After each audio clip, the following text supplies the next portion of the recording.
Los musulmanes modernos, sobre todo los que viven en Occidente, suelen vender su religión como pacífica e incluso feminista, cosas que están completamente alejadas de la realidad y de sus libros sagrados.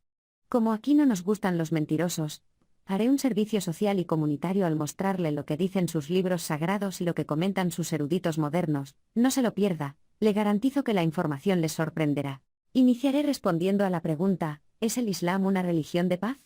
¿Qué dicen sus libros sagrados al respecto? Para responder a esta pregunta, primero deben saber, ¿cuáles son los libros sagrados para los musulmanes? A pesar de todo lo que digan los esclavos de Alá, abdules, el Islam no es una religión sin divisiones. De hecho existen muchas sectas, pero todas aceptan como palabra de Alá al Corán. Luego tienen las colecciones de libros que registran los dichos y hechos de Mahoma, la Sunna, cuyas colecciones varían entre las sectas sunitas y chiitas, pero que contienen las palabras y hechos que habló el mensajero de Alá, y que son tomadas muy en serio por los musulmanes, llegando muchas veces a reemplazar las palabras de Alá. También podemos leer varias siras, biografías del apóstol de Alá, como la de Ibn Ishaq, y la historia del Islam, como la escrita por Al-Tabari. Iniciemos con el Corán. ¿Qué encontramos en este libro que nos lleve a pensar que el Islam es una religión de paz? No mucho, si bien es cierto que la palabra de Alá tiene algunos versos que hablan de la tolerancia, y que no existe compulsión en la religión. Esos fueron revelados en la Meca y, posteriormente fueron abrogados por otros extremadamente violentos que fueron revelados al final de la vida del profeta. En las 86 suras enviadas por Alá, por medio de Jibril, a la Meca, se encuentra solamente 5 versos en los cuales Alá da alguna indicación que los musulmanes pueden luchar o hacer yihad contra los no musulmanes. Sin embargo, en las 28 suras reveladas en Medina, Yatrib, se encuentran más de 135 versos de la espada. Algunos son bastante violentos, especialmente los recibidos en las suras Al-Fat, Al-Meidah y At-Taubah.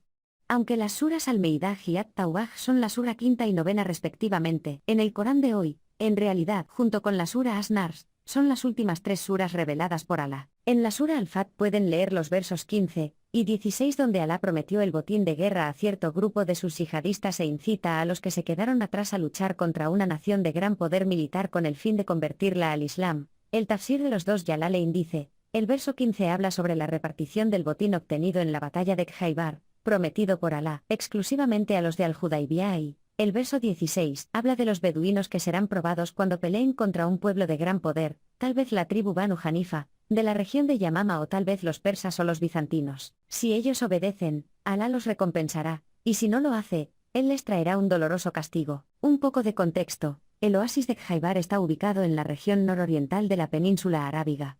Estaba habitado por judíos, los cuales fueron atacados por la armada musulmana en horas de la mañana, cuando sus habitantes salían con sus cestas y palas a trabajar. El ataque fue realizado sin previo aviso y sin estar en guerra. Como resultado, su tierra fue tomada por la armada de Mahoma. La mayoría de los hombres fueron asesinados, y las mujeres y niños tomados como botín, es decir, esclavizados. A los sobrevivientes les impusieron el pago de la yizia. En la sura Al-Meidah, verso 33, pueden leer que aquellos que hacen guerra contra Alá, su mensajero, y difunden corrupción en la tierra deben ser asesinados, crucificados, amputados sus manos y pies, o desterrados. Creo que el verso es bastante claro y no necesita mucha interpretación. Sin embargo, el comentarista del Corán Ibn Kathir explica qué significa hacer guerra contra Alá y su mensajero. Él dice que esto consiste en oponerse, contradecir, mostrar incredulidad, bloquear carreteras y sembrar miedos en las calles, mientras que difundir corrupción en la tierra consiste en varios tipos de maldad. Kathir también explica que este verso incluye a los idólatras y a todos los demás que cometen crímenes contra los musulmanes, tales como los que se alzan en armas en tierras musulmanas y difunden el miedo en carreteras y en las calles. Si estos últimos son capturados, el líder musulmán local tiene como opciones matarlos, crucificarlos o amputarles las manos y pies. Este comentarista del Corán tiene amplias explicaciones para cada verso del Corán. Puede leer sus comentarios en qurans.com/tafsirs. En la sura At-Taubah, en los versos 23 y 24, puede leer que un musulmán no puede aliarse con sus padres y hermanos que son incrédulos, es decir, que no siguen el Islam. Si lo hace, se convertirá en un malhechor. Los versos también dicen que padres, hijos, esposas, parientes, riquezas, negocios y hogares no pueden ser más importantes que Alá, su mensajero, o que hacer yihad. Alá también advirtió a sus seguidores en la sura Al-Mujadila, verso 22: no encontrarás un pueblo que crea en Alá y en el último día y ame a quienes se oponen a Alá y a su mensajero, aunque sean sus padres, sus hijos, sus hermanos o sus parientes cercanos. Así que, si eres musulmán y tu familia no cree en Alá o creía y se convirtió en apóstata, según tu Dios, no puedes amarlos, porque si lo haces, eres un malhechor y hasta un pecador. Además, hacer yihad por la causa de Alá debe ser más importante que tu familia, tus negocios o tus riquezas. Si no sabe qué es yihad, el mensajero de Alá dio la definición en su sunna, registrado por el imam Muhammad bin Yazid, Ibn Maya al-Kazvini en Sunan Ibn Maya, hadith número 2794, cuando respondió que la mejor yihad es la de un hombre cuya sangre es derramada y su caballo está herido. Ahora, tal vez algunos musulmanes, que no conocen muy bien la palabra de Alá ni la historia del Islam, pueden poner el grito en el cielo y decir, sin ninguna evidencia, prueba o vergüenza, eso es algo del pasado, a lo que podría decirles, no tan rápido Abdules, tenemos registros de muchos de sus eruditos modernos que me dicen lo contrario. El Sheikh Asim al-Hakim, de un popular programa islámico, en inglés, dice que los musulmanes deben hacer yihad contra los no musulmanes y obligarlos a pagar jizya. When Muslims go and conquer the adjacent country, the Prophet says, the first thing you do is call them to Islam. If they refuse, then tell them Allah obliged upon you to pay taxation, jizya. When enemy comes and attack your country, you don't fight. We Muslims protect you. But the ruling is for Sharia. If they refuse, then we have to fight. Then we capture you, you become our slaves, and we take your land. Because you refuse, I give you two good options. This is the strength of Islam. ¿Comprendió bien? Los musulmanes deben hacer yihad contra los no musulmanes. Cuando estos son vencidos, deben pagar jizya. Si no lo hacen pueden ser asesinados. ¿Cuándo sucederá este acto de paz y amor? Cuando los musulmanes tengan el poder de hacerlo. Esto es pacífico, ¿verdad?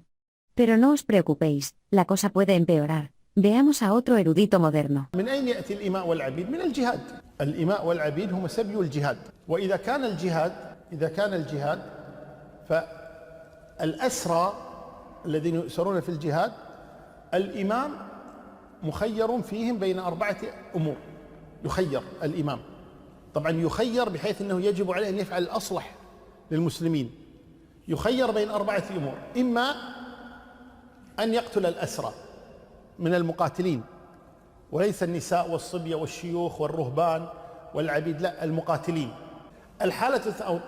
الأمر الثاني يجوز له أن يمن بمقابل اللي هو الفداء. الثالثة أن يمن عليهم بدون فداء، بدون مقابل. الحالة الرابعة أن يسترق، سواء كانوا رجالا أو نساء، والرجال يكونون عبيدا والنساء يكون إماء. العبد هو المملوك، وهو ما استرق في الجهاد خاصة، لا يكون عبدا إلا من استرق، ولا يكون المسلم عبدا. لا يجوز استرقاق المسلم، لا يسترق إلا الكافر. الأمة إذا تزوجت لا يجوز لسيدها أن يطأها، خلاص انتهى الأمر. طبعا إذا تزوجت الأمة السيد يطأ أمته إذا لم تكن متزوجة، فإذا تزوجت انتهى الأمر، لا يجوز له أن يطأها. ولكن كما قلنا أنه لا يجوز الإنسان يتزوج الأمة ابتداء، الأصل يتزوج الحرة، لا يتزوج الأمة. لكن إذا اضطر بحيث أنه لا يجد يعني أن يتزوج حرة، إما لا يجد حرة أو لا يجد المال الكافي أو لم يقبله أحد، ضاقت عليه الأمور، فلا مانع كما قال الله تبارك: فمن لم يستطع منكم طولا أن ينكح المحصنات المؤمنات فمما ملكت أيمانكم. فسيدها لا يجوز له أن يطأها إذا تزوجت. واضح؟ نعم، لا تكون فراشا لرجلين، لا يمكن. Nuevamente, ¿comprendió? El erudito islámico nos dijo, cuando los musulmanes hacen yihad, ellos toman a los vencidos como prisioneros de guerra. El imán puede hacer 4 cosas con estos prisioneros. Primera, matar a los combatientes. Esto no incluye las mujeres, niños, mayores, monjes o esclavos. Segunda, cobrar un rescate por ellos para liberarlos. Tercera, dejarlos libres sin cobrar ningún rescate y, cuarta, esclavizarlos, tanto a hombres como a mujeres. Además, él dijo que un musulmán no puede ser esclavo, solamente los infieles pueden ser esclavizados. Los hombres musulmanes pueden tener sexo con sus esclavas, y tomarlas por esposas. Alguna razón ellos no puede casarse con una musulmanas libres. Ahora, veamos otros comentarios de este erudito moderno. لا يكون إلا الكفار. لا يجوز سبي مؤمن، يعني لا يجوز يكون قتال بين مسلمين مثلا لأي سبب من الأسباب، الفتن التي تحدث يكون قتال بين المسلمين، لا يجوز السبي أبدا. السبي لا يكون إلا للكافر، لا يسبى المسلم أبدا، وإنما يسبى الكافر. وأنا أرجو أن الإنسان لا يخجل من دينه، ويقول لا هذا قبل والإسلام لا يدعو إلى هذا. لا، كن قويا في دينك، أظهر دينك. نعم هذا ديني، نعم. الذي لا يرضى أن يعبد الله تبارك وتعالى فإنه يستعبد أو يدفع الجزية أو يدخل في الإسلام أو يقاتل. هذه الأحوال الأربعة أبدا، لا يوجد حال خامس. أول ما يدعى الإنسان يدعى الإسلام، يقول اعبد الله تبارك وتعالى. الله خلقك لتعبده، فإذا قال لا أريد أن أعبد الله تبارك، نقول تعيش في أرض الله ولا تعبده، ادفع الجزية. يقول ولن أدفع الجزية. فإذا رفض أن يعبد الله ورفض أن يدفع الجزية، نقول له إذن ما لنا معك إلا القتال، فنقاتله لأجل هذا. فإن قتلناه فهو في النار، وإن أسرناه فهو من السبي، يصير عبدا رغما عنه. لما رفض أن يكون عبدا مكرما باختياره، فسيكون عبدا حقيرا بدون اختيار. Este erudito musulmán claramente dice que esclavizar a los infieles no es algo del pasado, es algo que es propio o característico de su religión, y que los musulmanes deben estar orgullosos de eso y decir, sí, esta es mi religión. Y enseña que los que no quieren adorar a Alá deben ser, a. esclavizados, b. forzados a pagar jizya, c. convertidos al Islam por la fuerza, d. obligados a hacer guerra contra los musulmanes. Pacíficos, ¿verdad? Creo que la evidencia es abrumadora y, ahora puedo contestar a la pregunta, ¿es el Islam una religión de paz? Con un rotundo no. Sus libros sagrados, su historia y la vida misma de su profeta así lo confirman. Otra mentira que con mucha frecuencia difunden los abdules occidentales es, el Islam es una religión que da derechos a las mujeres. Según este montón de mentirosos, el Islam y su profeta prácticamente inventaron el feminismo, pero, ¿qué nos dicen las fuentes islámicas sobre los derechos femeninos? ¿Cómo fue el comportamiento del mensajero de Alá con las féminas? El Corán y la Sunna tiene muchos versos y hadices, donde claramente las mujeres son tratadas como basura o a lo mínimo ciudadanos de segunda clase. Solo leeré algunos ejemplos de esto. Iniciemos con los derechos que brinda el Islam a las esclavas tomadas en la yihad, la lucha sagrada por la causa de Alá. مجاهد که کافر گرفت زنش کنیزه بدون ازدواج میتونه استفاده جنسی کنه 100 دانه کنیز آن باشه میتونه همین زن کافر گرفته برای مجاهد نه بس 100 تاست بگی استفاده جنسی کنه برای حاجت نکاح نیست یک مریضی سرش تیر شوه که رحمش پاک شوه کدام تا دیگه استفاده نکنه باشه خلاص خب دیگه جایده 100 دانه زن دا خواهی چی میگه یه ایوان از بد یا دختر کافر وقتی که در جنگ کرده کت مومنین و در جنگ گرفته شده مثل ایوان وری معامله میشه اگر که سر ظلم نمیشه صرف استفاده جنسی میشه دیگه کاربار دیگه ظلم اجازه. ¿Comprendió? Las mujeres de los infieles son animales, y por esta razón pueden ser usadas como esclavas sexuales. Hermosa la misericordia de Alá. Prosigo con los derechos femeninos en el Islam. Divorcio de preadolescentes. Las mujeres tienen derecho a ser dadas en matrimonio, y que luego se divorcien de ellas antes que tengan su primera menstruación. Esto fue bastante claro para los primeros eruditos musulmanes, por ejemplo los comentaristas del Corán, y los recopiladores de la Sunna de Mahoma. ¿Por qué fue claro? Porque primero, el Corán así lo dice y segundo, el apóstol de Alá lo hizo. Respecto a esto último, en la Sunna se pueden encontrar más de 10 hadices que nos hablan del matrimonio de Mahoma con la niña Aisha bint Abu Bakr.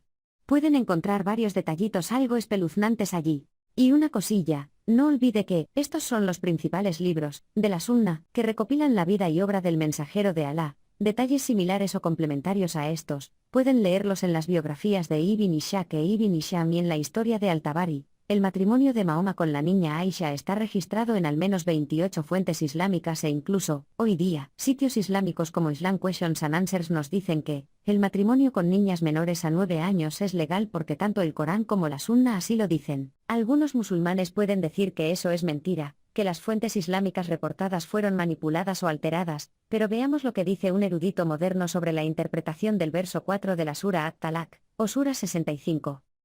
If you look just at the Quran, you will get the indication that you can have sexual intercourse with a 5-year-old. The reason why it's haram to have sexual intercourse with a 5-year-old is not found in the Quran at all. If you just read the Quran, it is halal, it would be halal to have sexual intercourse with a 5-year-old. In Surah Al-Talaq, chapter 65, verse 4, Allah subhanahu wa ta'ala tells us, who you can divorce and who you cannot divorce. And then he says, وَاللَّائِ لَمْ يَحِدْنَ. وَاللَّائِ لَمْ يَحِدْنَ. And the ones who had never been pubescent before. And by the way, this is very important, yeah? I want all Muslims to be aware of this. The reason why we don't have sexual intercourse with 5-year-olds and 6-year-olds and 7-year-olds or whatever is not because of puberty. Wait a minute, what did you say? It's not because of puberty, because that verse in the Quran actually says lam yahid. They never had puberty before. You can't go around that. The Quran doesn't say anywhere in the Quran that the woman has to be pubescent. I dare you to find one verse in the Quran where it says you're not allowed to marry someone based on harm, or you're not allowed to have sexual intercourse based on harm, or you're not allowed to marry someone based on puberty. So if you're a Quran alone, you're allowed to have sexual intercourse with 5-year-olds. Get me one verse in the Quran which says the woman has to be pubescent. One verse. I want one verse in the Quran from the beginning of the book to the end of the book which says that she has to be pubescent. So okay, so that makes it halal from your perspective. From your perspective, it's halal. You know in the Quran it says, حُرِّمَتْ عَلَيْكُمْ أُمَّهَاتُكُمْ. It says you're not allowed to marry your mum. It says you're not allowed to marry your sister or your auntie. Where does it say you're not allowed to marry a prepubescent? I'm looking for one verse that you can say, you pinpoint it and say this is where it says prepubescent marriage or whatever is not allowed. So if you're Quran alone, you're steered towards pedophilia, a severe type of pedophilia, a wife abuse, a severe type of wife abuse. En algunos países de mayoría musulmana, esto aún sigue sucediendo. Veamos. Wedding will be in the next 3 days. I was 11 years old, so I ran away. I was born in Yemen. There is no law protecting girls from child marriage in my country. My auntie got married when she was 14. She decided to end her life by burning herself. And after that happened, my family told my sister that she's gonna be married at the age of 30, and she refused. And she did actually try to commit and she burned her body, but her life was saved. I knew that marriage will end my life. Otro ejemplo. مساء الخير. مساء النور. شو اسمك؟ محاسن. قديش عمرك؟ هلا 10. هلا عمرك 10 سنوات؟ بتروحي على المدرسة؟ لا. انت بأي صف؟ أنا ثالث. مين طلعك من المدرسة؟ خطيبي أحمد. انت مخطوبة؟ قديش عمره أحمد؟ ما بعرف. قدك؟ لا. أحمد كبير أو صغير؟ طويل. مساء الخير أحمد. اهلا مساء النور. مين بتكون محاسن؟ خطيبتي. قديش عمرك أحمد؟ أنا 25 سنة. عمرك 25 سنة. ومحاسن عمرها 10 سنين. قديش كان عمرها لما تعرفت عليها؟ هي شي 8 سنين. كان عمرها 8 سنين لما تعرفت عليها. يعني هلا فيك تقول فايتة بال 11. كيف تعرفت عليها؟ يعني في قربة بيناتنا. في قربة بيناتنا؟ ايه. الزواج أين تم؟ الزواج بس لتكبر شوي. يعني أين تم؟ شي سنة بس تصير هيك شوي كبيرة وضاجة. شو بيختلف من هلا عمر 10 سنين لبعد سنة؟ شو ممكن يختلف؟ يختلف كثير.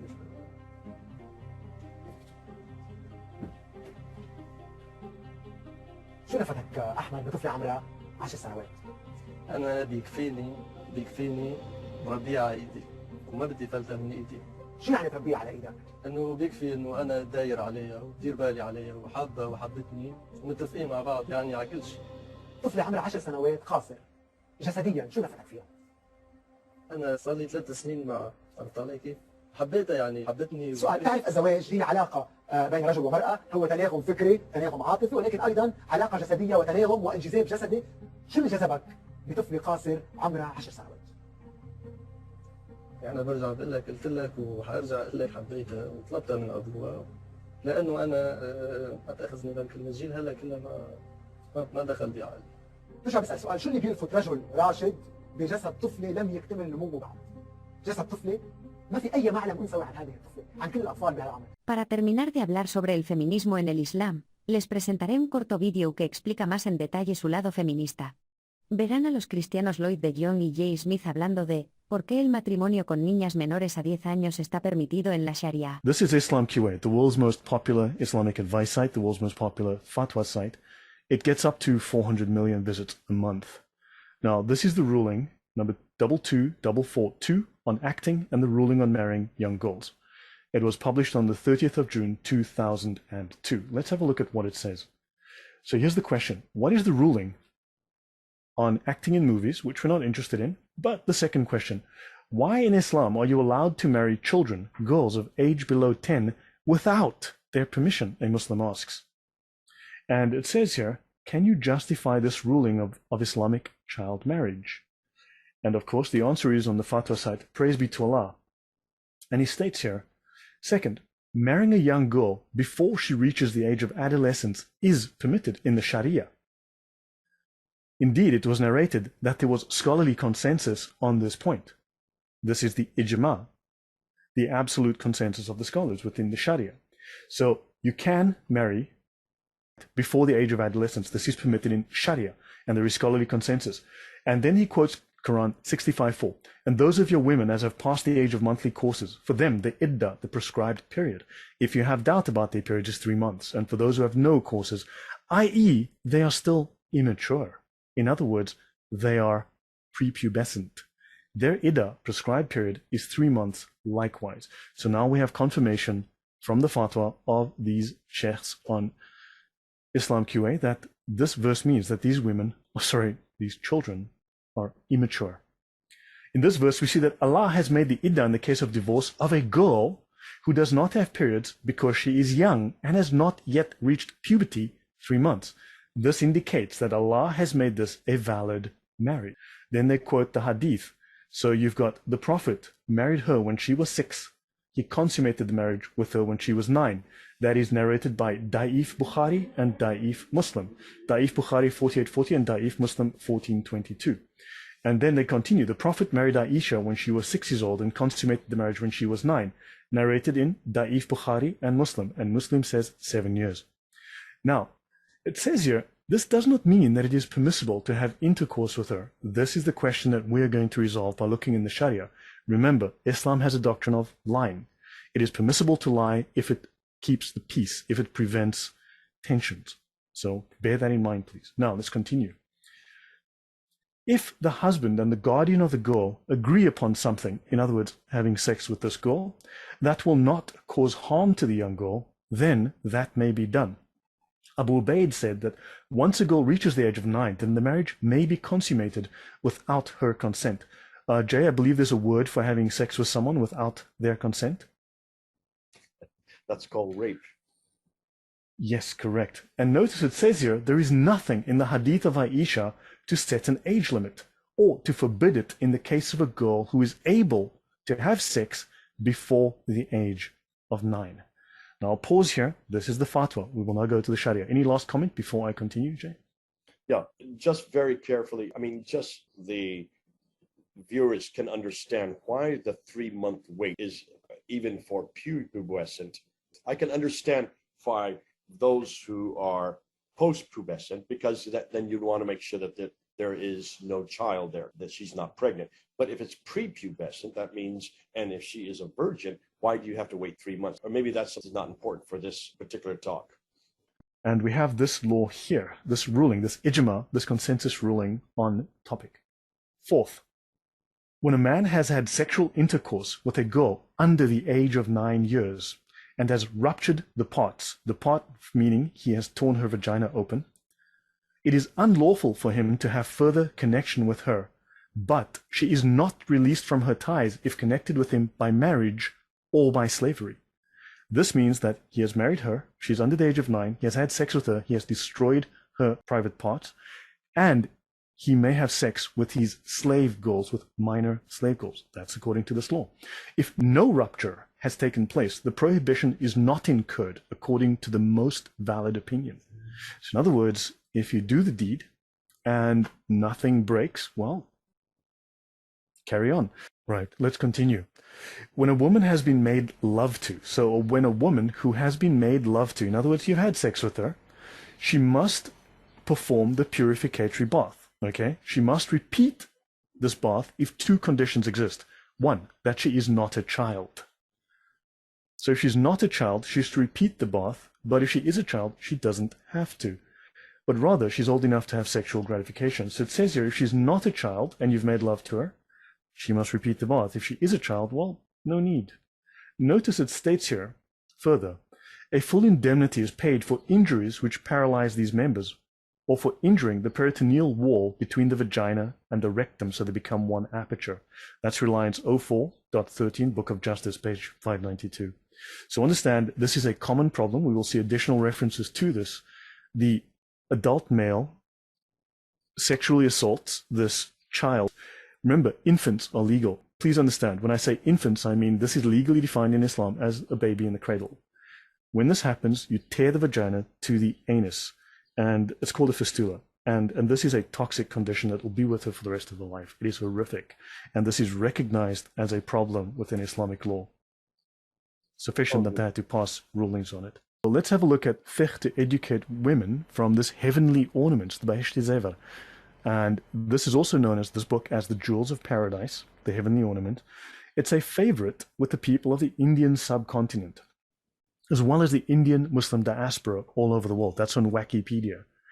And it calls itself a comprehensive handbook of fiqh, Islamic rituals and Islamic morals. Let's have a look at this moral sickness. Let's look at this rule here. If a person has sexual intercourse with a minor girl, ghusl, this is the purificatory bath, will not be obligatory upon her. But in order to get this minor girl into the habit, she should be made to bath. I will continue. If a woman is underage, but not so small that if one has intercourse with her, there is a fear of the vaginal tissues tearing to such an extent that the vagina and anus will virtually come together, then, by insertion of the glans of the penis into her vagina, ghusl will become fard on the man if he has reached the age of puberty. However, if there is the aforementioned fear in a very minor girl, they've now created another category. Minor girl, very minor girl, then mere insertion of the penis does not render purification obligatory. And I will add another rule here from this book. If a person whose testicles have been cut off inserts his penis into the back part of anyone, or the vagina of a woman, ghusl, now woman, they use this word, and I use the word woman loosely, ghusl will be fard, obligatory, on both of them if both are mature. Alternatively, it will be obligatory on the one who is mature. Your thoughts, Jay? What am I supposed to say after that? I mean, these kind of discussions would be subject to enormous ridicule. And I hope they are subject to enormous ridicule. I hope people are listening. We're not making this up. This comes straight out of the Reliance of the Traveler. This comes out of fiqh. This comes out of material that Muslims all over the world are now following. You haven't heard this before, and I know it's shocking to your ears, and that's why we brought it into the public sphere. You did warn us, you were going to talk about things that are difficult to listen to. This is the Bahishti Zevar. This book is an encyclopedia of Islam, dealing in a very simple way with the tenets and principles to practice in day-to-day life. God spare us if this is day-to-day life under the Sharia.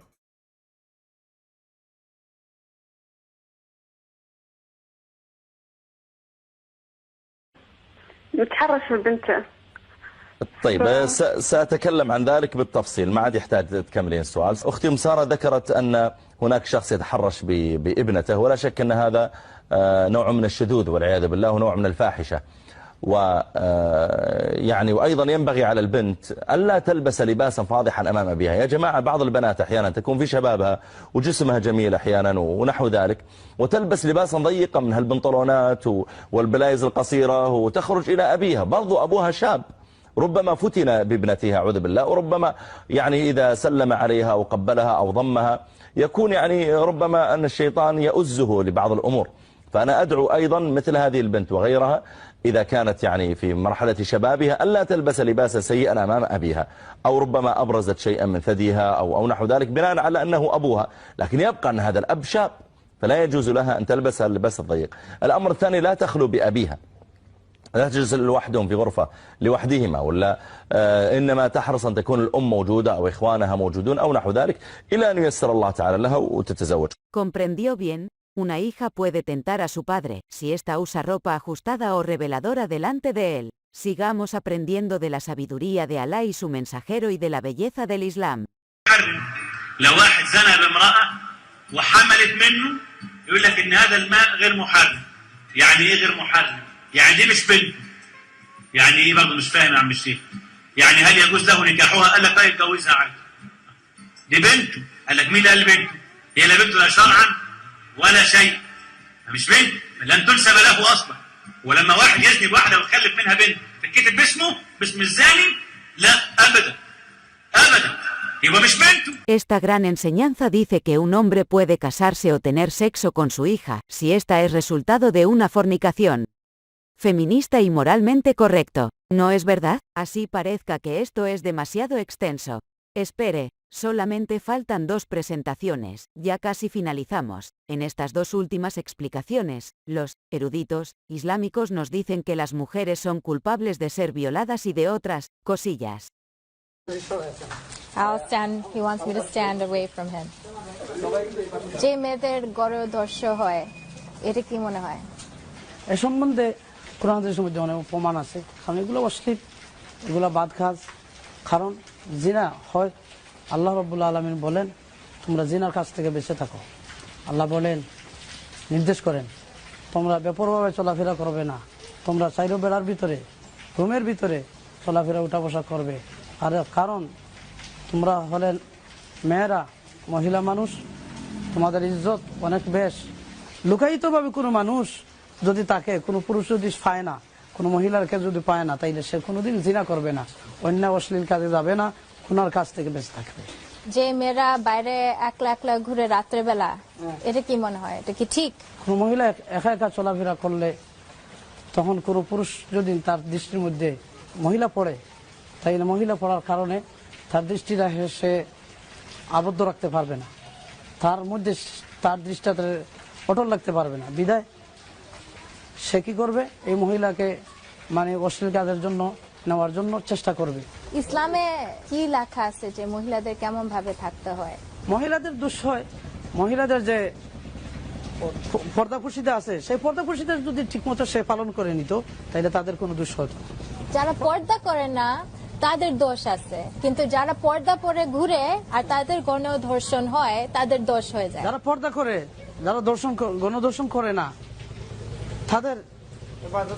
তাদের সবকিছু হেফাজত থাকে।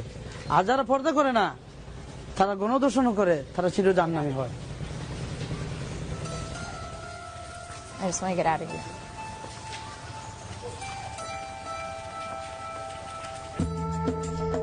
All the male authority figures that I have spoken to have been rationalizing why rape happens and shifting the blame onto the women themselves. تكون منتقبة ولابسة اسود وتشتكي، لابسة اسدال ونقاب اسود وتشتكي انها بتعاكس، لان كحل عينيكي باين فيطمع فيكي، لان شرابك بيج وجلبابك قصير شوية يطمع فيكي، لان شنطتك ذهبي فيها احمر، لانك مش لابسة جوانتي يطمع فيكي. احذري.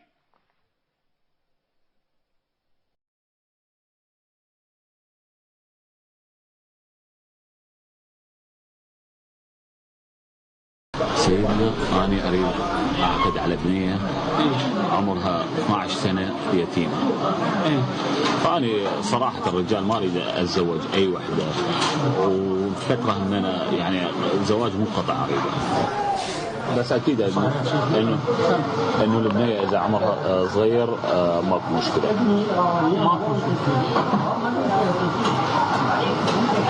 9 سنوات فوق ماكو